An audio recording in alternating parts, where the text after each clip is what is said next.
checking out this video. Don't forget, like and subscribe. Last night, tonight, big night for TNA. Last night was a big night for AEW, a special edition of Dynamite, as they are every single week. This one branded as the Maximum Carnage variety. And show opened with Samoa Joe. Samoa Joe calling Hangman Page a fool from backstage.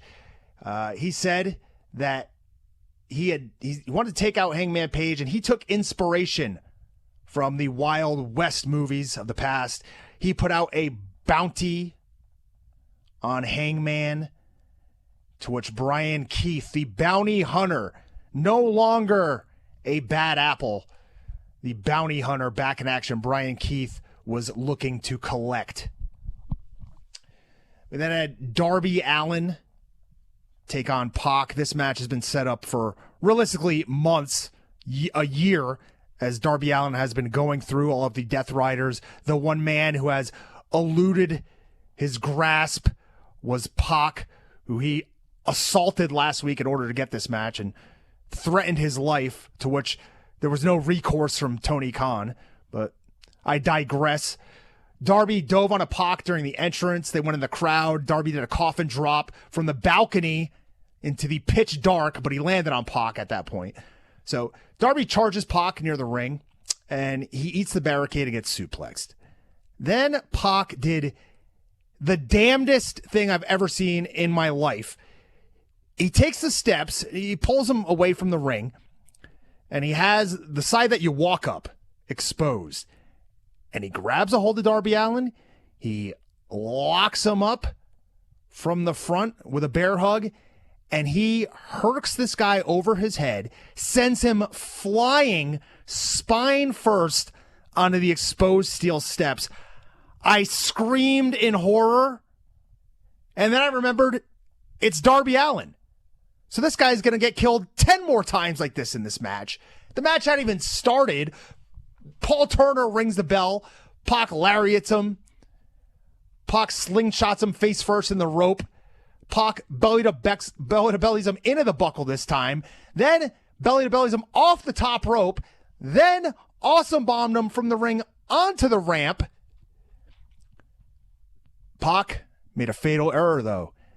He jumps down from the second rope, a move you do all too often. However, he injures his previously hurt ankle.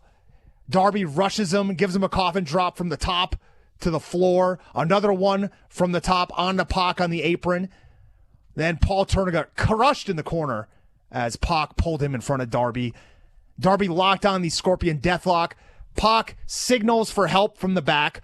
He taps, but the ref's down. Wheeler Yuta runs out with a chair, but Darby intercepts him, gives him the Scorpion Death Drop. He gives Pac a Scorpion Death Drop. He puts his ankle in the chair that Wheeler Yuta had come down with. He gives Pac's ankle a coffin drop, pulmonizes the leg, destroys it. Pac is screaming. Darby locks on the Scorpion Deathlock, and once again, Pac is forced. God, this guy's been watching the greats.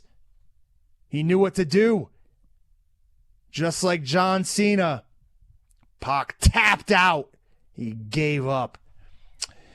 We then had Hangman Adam Page take on Brian Keith. So Big Bill tried to choke slam Page on the apron at the end of this match. Swerve Strickland shows up, comes to Hangman Page's aid. He's got his trusty chain. He punches, he like chokes Bill with it and then punches him in the back of the head with a chain, which rightfully so, this took out Big Bill. He should be incapacitated for realistically months, but I'm sure we'll see him back. Page hits the buckshot lariat, gets the win. After the match, Page takes the mic and he directed his attention towards Samoa Joe in the back. He said he's going to take everything from Samoa Joe. Swerve then threatened MJF.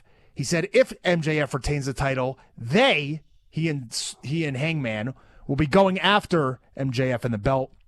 He says in 2026 it's Swerve's house, to which Kenny Omega came down. He made an appearance, staked his claim for the title, said he's going to win some matches, then he's going to win the belt. And whether it's friend or foe who has it, if they cross paths, he's ready to do it. Hangman said, sincerely, may the best man win. They shook hands. Swerve wasn't having it. He just stared at Omega. And as Swerve and Hangman Page left, Kenny Omega was still in the ring, getting ready to say his goodbyes and good nights. But Don Callis, Josh Alexander, who's dressed like Jimbo from The Simpsons, Rolly Romero, and Lance Archer went to the ramp. And Don Callis tried to set up a match for Omega against the man who broke Kota Ibushi's leg. Of course, Kota Ibushi, Kenny Omega's golden lover. Josh Alexander is the man who shattered Ibushi's leg. He also sent Omega to the hospital. Omega was ready to do the match tonight. But Don said they'll do the match when Daddy wants to do the match. And Daddy wants it next week on Dynamite. So that's going to happen next week on Dynamite. Omega said this was phase 1 in him once again becoming your AEW heavyweight champion. He bid us adieu and goodbye and good night. Have you grabbed your F4WOnline.com shirt yet? Well, we got a bunch of them. They're up in the store right now. F4WOnline.com/shirts. You can grab your -5 stars shirt, your Dave Meltzer Wrestling Observer shirts, even the brand new After Dark Radio shirt. You love Granny? We have Granny's Gang shirts. Have you ever won a shoot battle royal? Probably not, but you can tell people you did. So check out the store. All of these great shirts and more. It's through Pro Wrestling Tees. F4WOnline.com/shirts. That's F4WOnline.com/shirts.